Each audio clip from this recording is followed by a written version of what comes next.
الرحمن الرحيم الحمد لله صراط الذين أنعمت عليهم غير المغضوب عليهم اللهم صل وسلم وبارك عليه وعلى آله لا إله إلا الله لا إله إلا الله لا إله إلا الله محمد رسول الله لا إله إلا الله لا إله إلا الله لا إله إلا الله محمد رسول الله بها يسود الإيمان بها يسود الأيمان أبر أيها الإنسان لا إله إلا الله لا إله إلا الله لا إله إلا الله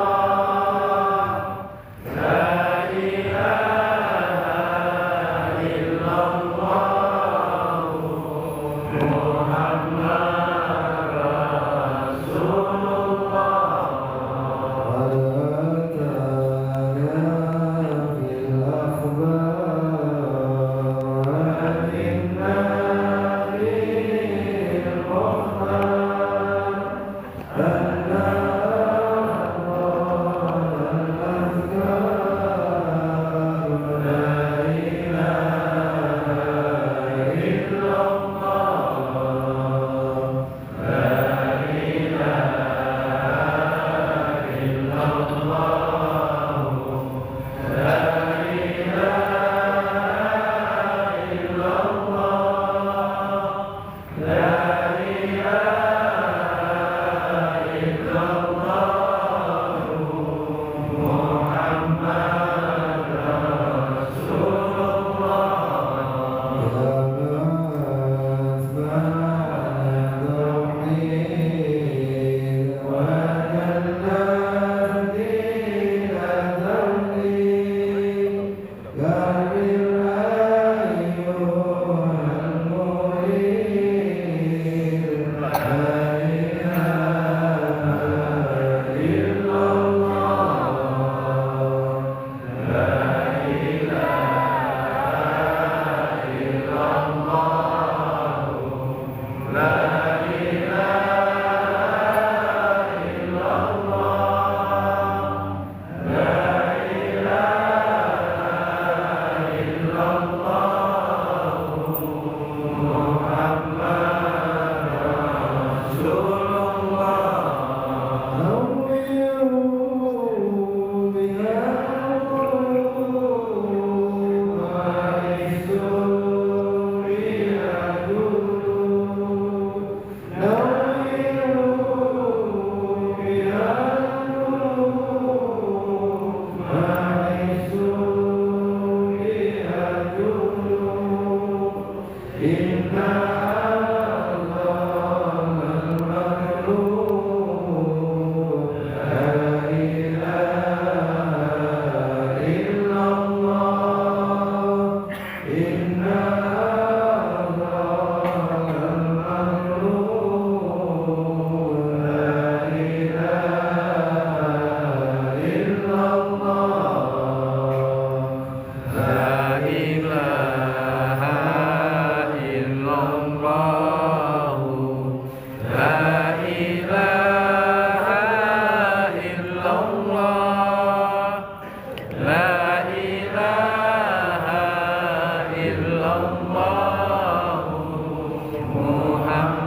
Bismillahirrahmanirrahim. Alhamdulillahi rabbil alamin.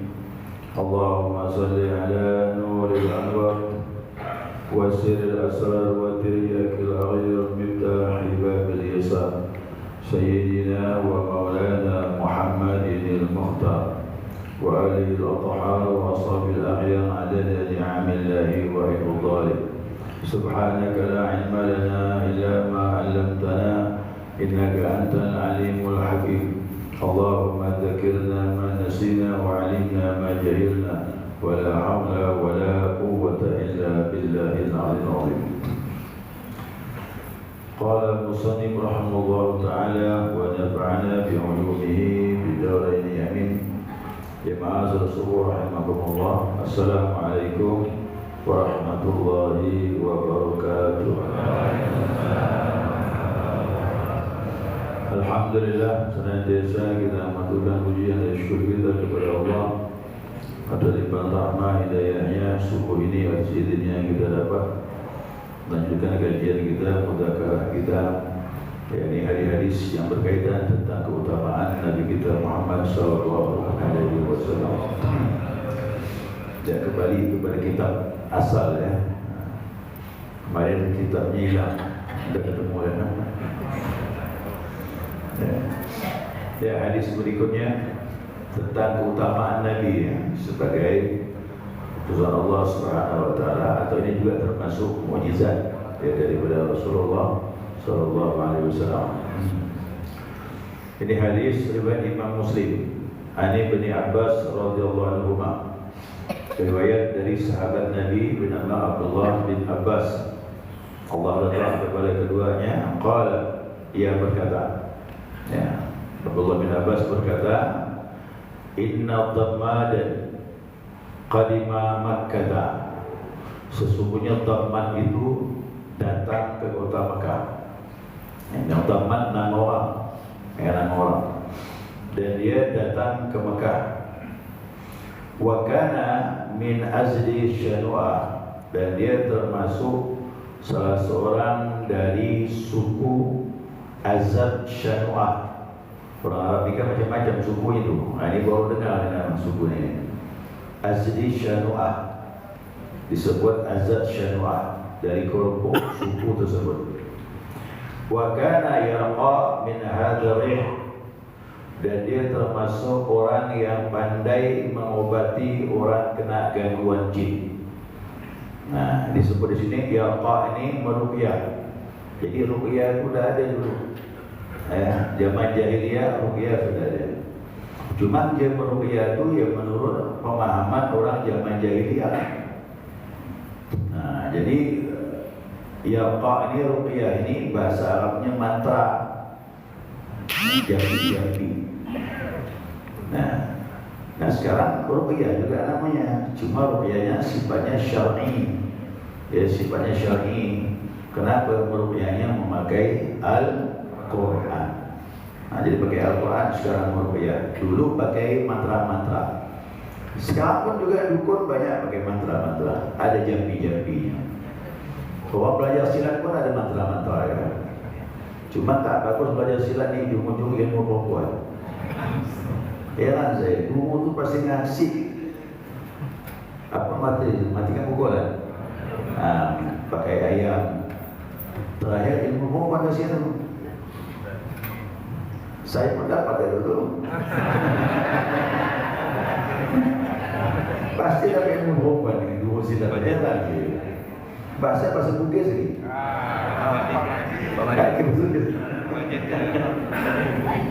Tapi di bawah itu tetap pakai tauhid. Ya, di bawah pakai tauhid. Contoh nih ya, contoh. Ya. Anak kerawai, anak itu kerawai itu bibarkan tidak ilaha illallah Muhammadur Rasulullah. Dia mau lukis sahabat. Jadi di bawah itu tetap la ilaha illallah. Itu jambi-jambi itu. Jambi-jambi. Nah, jadi saya pilih begitu memang macam-macam semua itu tujuan. Tak ada proses kecuali ajaran Nabi Muhammad SAW. Ajaran Nabi ni bersih, tak ada tujuan. Apalagi tarikatul ilahi, udah bersih tu.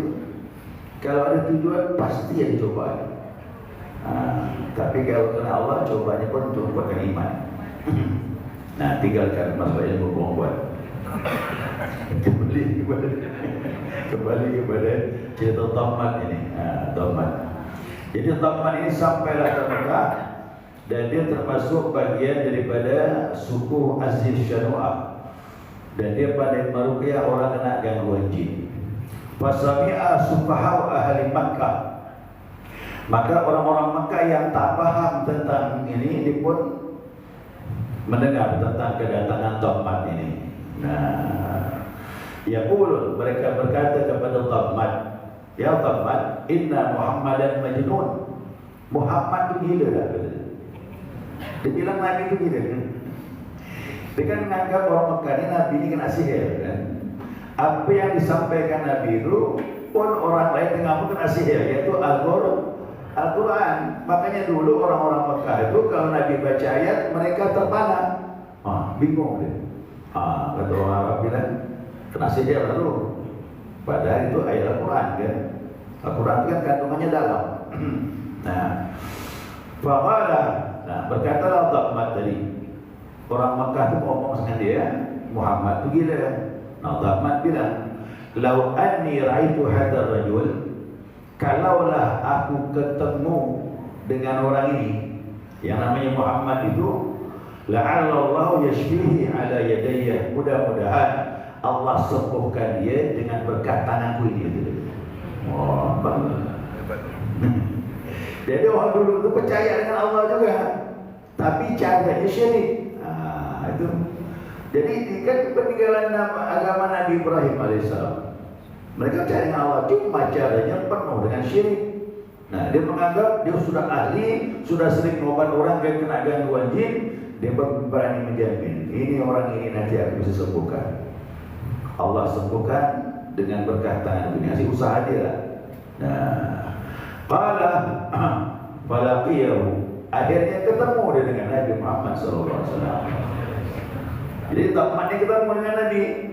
Faqala, dia berkata, ya Muhammad, inni arqa min hadzal rih. Hai Muhammad, aku ni bisa mengobat orang kena gangguan jin. Fahallaka, kau mau tak aku bantu? Dia bilang gitu dengan Rasulullah SAW. Nah, faqala Rasulullah SAW, Nabi jawab. Apa Nabi jawab? Ini jawaban Nabi. Innal hamdalillahi nahmaduhu wa nasta'inuhu. Nabi bilang, sesungguhnya segala puji bagi Allah, pujian kepadanya dan mohon pertolongan kepada Allah. May yahdillahu fala mudhillalah, siapa yang diberi hidayah tidak akan disesatkan. Wa may yudlilhu fala hadiyalah, siapa yang disesatkan tidak akan mendapat petunjuk. Asyhadu an la ilaha illallah wahdahu la syarikalah. Ini ucapan Nabi ini. Di hadapan Tamat diam.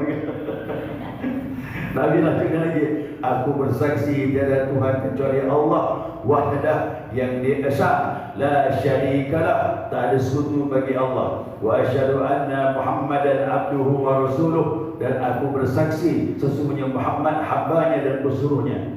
Jadi Nabi bersyahadat untuk dirinya pun macam ini, sama. Ya.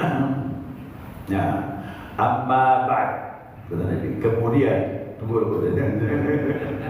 Jangan lanjut ya, cukup sini dulu. Al-Tamat pun berkata, faqala ra'id alayya kalimatika haula. Cuba kau ulang lagi kalimat tadi itu. Tertarik pula dia tu. Cuba kau ulang lagi kalimat tadi itu. Fa'adahunna alaihi Rasulullah SAW thalatha marat. Nabi ulang-ulang kalimat tadi itu di hadapan Tamat sampai 3 kali. Itu tadi kan? Innal hamdalillah nahmaduhu wa nasta'inuhu sampai syahadat 3 kali Nabi ulang-ulang. Nah, faqala, dia pun berkata, Tamat ni ngomong. Dia bilang, laqad sami'tu qawla kuhnati wa qawla sahra wa qaula syu'ara. Aku dah banyak dengar mantra-mantra dari dukun. Aku dah banyak dengar mantra-mantra dari ahli sihir. Aku juga udah banyak dengar ucapan-ucapan ahli syair. Fama sami'tu mithla kalimati haula. Tak pernah sama dengan kalimat yang barusan kau ucapkan ini. Dia bilang, walaqad balagna qamusal bahr. Jadi dia bilang ni sungguh telah sampai kepadaku ini kalimat yang begitu indah. Kerana sebelum tak pernah dengar. Kalimat kan baru bagi dia. Dia kan pujian kepada Allah SWT. Kandungannya pun tinggi nilainya kan. Nanti hati jadaka ubayuka ala Islam. Kalau begitu ulurkan tanganmu ya Muhammad, aku berbaiat dengan kau akan Islam. Langsung masuk Islam. Qala fa bayahu, maka dia pun berbaiat dengan Nabi, maka masuklah dia Islam. Bayangkan dia nak ruqyah Nabi, dia kena ruqyah. Dia yang kena ruqyah. Kenapa? Itu kalimat langsung masuk ke dalam hati dia. Kenapa? Kalimatnya indah. Yang membaca siapa? Apalagi membacanya Rasulullah SAW. Masuklah di hati Dhammat. Akhirnya tenanglah hati dia menerima Islam. Nah, di riwayat yang lain, Dhammat pun dituduh semua Mekah. Dhammat pun kena sihir. Padahal hidayah kan, hidayah masuk ke hati Dhammat itu. Nah, ternyata kalimat ini yang sering bagi orang untuk membuka khutbah. Yang membuka khutbah. Jadi bagus ini kan pujian seperti ini. Jadi kalau orang membuka khutbah pakai ini bagus. Khutbah Jumat apa. Nabi cuma buka khutbah ya tadi, belum isinya tu. Belum isi nanti gaji tu. Bawa muka timahnya dah. Dhammat sudah terpana dengan kalimat yang begitu indah. Orang Arab ni kan faham, sastranya tinggi, maka begitu kalimat yang keluar dari Nabi Muhammad SAW begitu indah. Dan padahal Nabi ini bukan ahli sastra, tak ada guru Nabi, tapi ahli sastra di zaman itu kagum dengan ucapan Nabi Muhammad SAW. Nah, apa sih hikmah daripada ini? Hidayah itu datang kapan saja, tidak bisa kita perkirakan. Makanya orang yang dapat hidayah itu kadang-kadang mengejutkan, bisa berubah spontanitas. Apalagi di hadapan orang-orang seperti Rasulullah SAW. Nah, makanya orang-orang yang saleh, kadang-kadang yang ikhlas itu orang bicara dengan dia aja, orang dapat hidayah. Nah, Dhammat ni kan di luar dugaan dia, tak pernah bayangkan kok bisa menerima Islam. Padahal dia mau ngobat orang, tapi tiba-tiba berubah jadi Muslim. Nah, kan itu di luar dugaan dia. Ternyata hidayah itu mahal. Makanya hidayah jangan disepelekan. Yang kedua, kalimat-kalimat pujian kepada Allah yang terbaik itu adalah dari Nabi Muhammad SAW. Makanya kalau khutbah nikah biasa begini, kan? Khutbah nikah. Makanya banyak ulama-ulama memakai redaksi kalimat-kalimat yang dari Nabi SAW. Khutbah nikah sering dipakai. Dan yang ketiga, ini kan zikir. Ada pujian, ada syahadat, kan zikir semuanya. Nah, itu menunjukkan bahwasanya zikir ini meruqyah. Zikir itulah ruqyah yang paling bagus di samping Al-Quran. Nah, maka guru kita mengatakan Kiai Muhammad Nabi Akbar Abali itu dia bilang, siapa orang yang berzikir tanpa disadari setiap hari dia meruqyah dirinya.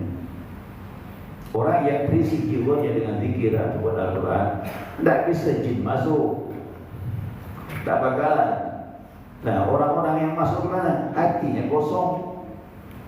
Yang segera juga pakai perempuan, sering dia kesurupan, kena lemah jiwanya. Karena sininya kosong, buat sini edisi, insya-Allah tak berani. Jin tak boleh datang sama kita. Ya, makanya orang-orang yang ahli zikir itu insya-Allah dijauhkan daripada gangguan-gangguan seperti itu. Apalagi dia mengamalkan ayat-ayat tertentu sebelum tidur, bangun tidur. Ingat, serangan jin itu datangnya malam, jarang siang. Kerana malam orang banyak lalai. Siapa yang tidurnya lalai, tak ada zikir, tak ada bacaan tertentu yang dituntut Nabi Muhammad Muhammad SAW masuk aja waktu tidur. Ya. Tapi kalau anda amalkan ini, insya-Allah tidak masalah. Ini ada buku ruqyah. Ini alat saya dulu pakai ruqyah. Ini ayat ruqyah. Tapi setelah saya ngamalkan zikir, saya tak begini kira. Karena zikir otomatis sudah mengisi jiwa kita, isi hubungan kita dengan Allah Subhanahu Wa Taala, maka otomatis hati kita dibentengi. Karena benteng itu. La ilaha illallah hisni. Kan gitu. La ilaha illallah itu benteng itu kata Allah. Wa man qalaha dakhala hisni. Siapa yang mengucapkannya dia masuk dalam benteng aku. Wa man dakhala hisni amina min adzab. Siapa yang masuk dalam benteng aku aman. Aman apa? Baik aman adab dunia maupun adab akhirat. Nah, kalau sudah adab Allah sudah aman, jin-jin syaitan mana berani masuk. Makanya orang yang berzikir sudah masuk dalam benteng. Makanya Abah Ali suka dia, ini bagus di kalimat benteng gitu. Jadi betul lah namanya TKN, benteng surga raya gitu. Bila Allah itu khas di benteng gitu. Jadi betul, orang berzikir itu membentengi dirinya dari gangguan apapun. Nah, kalau mau baca dulu sih baca ini panjang nih mah. Ruqyah ini panjang ayat sini. Lumayan kalau duduk setengah jam. Setengah jam saya baca dulu. Dan saya pun dulu meruqyah awam. Udah saya bentengi diri saya dulu, baru saya meruqyah orang lain. Nah, cuma itulah meruqyah ini waktunya habis. Setengah jam jin tak keluar. 1 jam baru ada keluar suaranya lagi. Diketawakan gitu. Kita baca kadang pun dia baca dulu. Nah, cuma mau sabar. Orang ngadap gini-gini ini sabar. Saya nengok kawan saya meruqyah, jin tu marah, dia pun marah kan. Itu kadang-kadang emosi kita dipancing. Yang gini-gini mau sabar. Tapi saya tak bagi dah. Habis waktu saya meruqyah. Ujung-ujungnya hilang aja. Kalau saya meruqyah, saya terapkan Bapak Ibu, saya tak ngajar sebut ini. Pasien banyak datang. Ada pasien setengah jam, 3 hari belum tentu jin yang keluar. Ada yang 2 minggu baru keluar jin. Nah, kok lagi nak mengajar turun datang pula lagi dia. Terus ini yang ketiganya dia. Sudah hilang dia tengah jam. Nah, makanya kalau apa-apa ada orang mau ruqyah, saya arahkan kepada kawan-kawan yang memang begini. Dia tak ajar khusus ruqyah saja ada. Jadi jangan suruh saya ruqyah, saya tak mau. Tobat ke saya boleh. Habis waktu itu. Jin itu pandai dimain-mainkan waktu gitu. Jin itu. Tapi kalau sudah kita sampai tahap makrifat kepada Allah, tak perlu lagi baca ini. Tak perlu. Cukup bismillah ya keluar. Kalau sampai makrifat kepada Allah nanti puncaknya pakai bismillah keluar jin. Macam Imam Ahmad bin Hanbal pakai sendal ya jin keluar. Pukul ke saudara, pukul keluar jin. Itu orang tingkat tinggi gitu deh. Kalau kita ini masih pakai baca-baca zikir dan sebagainya. Nah, mudah-mudahan dengan amalan zikir yang kita amalkan, insya-Allah ya Allah jaga diri kita daripada gangguan yang tak baik. Semoga kita istiqamah ibadah kepada Allah Subhanahu Wa Taala. Jadi hadis ini kata ulama salah satu mukjizat Nabi Muhammad SAW. Dengan ucapan saja orang kafir Quraisy masuk Islam. Nah, jadi Nabi pun tak banyak-banyak. Cerita Nabi ini alat saya. Orang mau berobat, orang menantang, sabar ya Nabi ngadapnya. Cuma Allah yang disebut. Orang pun dapat hidayah. Baik, jamaah sekalian, itu saja hikmahnya. Ada pertanyaan silakan. Silakan jamaah. Mau tanya masalah jin pun boleh. Ini 2 kali ketemu masalah jin. Dulu kan masalah jin kan, yang jin dengan Al-Quran itu. Kan ada kan? Yang kita bahas sebelumnya. Jin mendengar Al-Quran dari Nabi Muhammad SAW.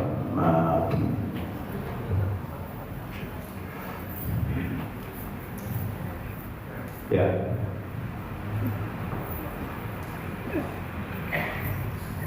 Assalamualaikum warahmatullahi wabarakatuh. Assalamualaikum warahmatullahi. Mohon penjelasan bahwa jin dengan kita manusia ini kan ada 3 begini Ustaz. Nah, ada yang berpendapat bahwa kalau kita ini kan kadang-kadang takut berhenti, was-was kadang-kadang karena kita dilakukan itu kan. Nah, karena dia ini alam berbeda dengan kita, ibaratkan ikan, tapi kalau dia di air hidup, tapi kalau kita angkat ke darat, dia lemah. Itulah ini. Jadi ada pendapat maksudnya kita tak perlu takut dengan jin, kan jin di alam dia, kita di dalam kita. Dia kalau masuk ke alam kita, dia akan lemah.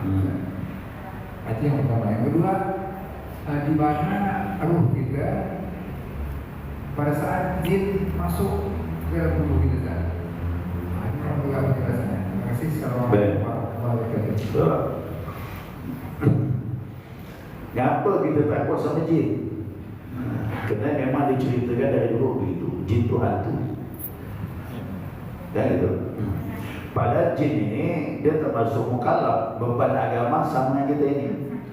Wa ma khalaqtul jinna wal insa illa, tidak menciptakan jin dan manusia kecuali untuk ibadah. Jadi jin itu sama dengan kita ni, ada beban agama. Di antara mereka ada yang beriman macam kita, ada juga yang tak beriman. Sama. Nah, makanya janganlah kita terlalu takut. Cuma memang wajahnya itu menakutkan. Tapi ada juga wajahnya yang bagus. Ya, yang bagus tu yang sering main di masjid tu bagus wajah. Termasuk sekarang ya. Nah, yang main di masjidnya bagus, yang penampilannya indah. Makanya dia semakin taat, dia langsung dipoles penampilannya itu. Karena dia jismi latif dia berubah dengan amal dia. Kalau baik amal dia, maka penampilannya pasti indah. Ya, saya pernah berzikir dulu di Gang Mubarak itu, masih di rumah orang tua saya itu. Berzikirlah dengan jamaah. Dikatakan ini, pada itu Ustaz Nur masih itu. Pernah manakib di Gang Mubarak. Masih ada Ustaz Nur, kemudian ada datang satu tamu dari Surabaya pakai talqin tu. Saya pun lupa namanya, sudah meninggal dah. Lama dah. Saya masih bujangan. Ada kejikir di Gang Mubarak. Nah, lalu ada satu jamaah berzikir. Saya ingin berzikir pun. Nah, dan jamaah ini kan dia masing-masing ada kelebihan. Jamaah ini ada juga yang ya kebanyakan macam kita ini. Ada yang punya kelebihan. Waktu saya berzikir di depan itu, dia bilang sama saya mandang ada dua orang mendampingi Ustaz kiri kanan, kata dia. Bajunya putih, kata dia. Dia pakai sal, kata putih itu. Jangkutnya panjang putih juga, kata dia. Kiri kanan Ustaz saya lihat. Tapi dia di belakang Ustaz. Saya ini mandang dekat saya. Dia tak takut pula tu. Jadi selesai itu tanya, siapa tu Ustaz? Saya bilang, itulah dia bangsa jin yang taat main-main di masjid. Yang main di masjid itu wajahnya bagus.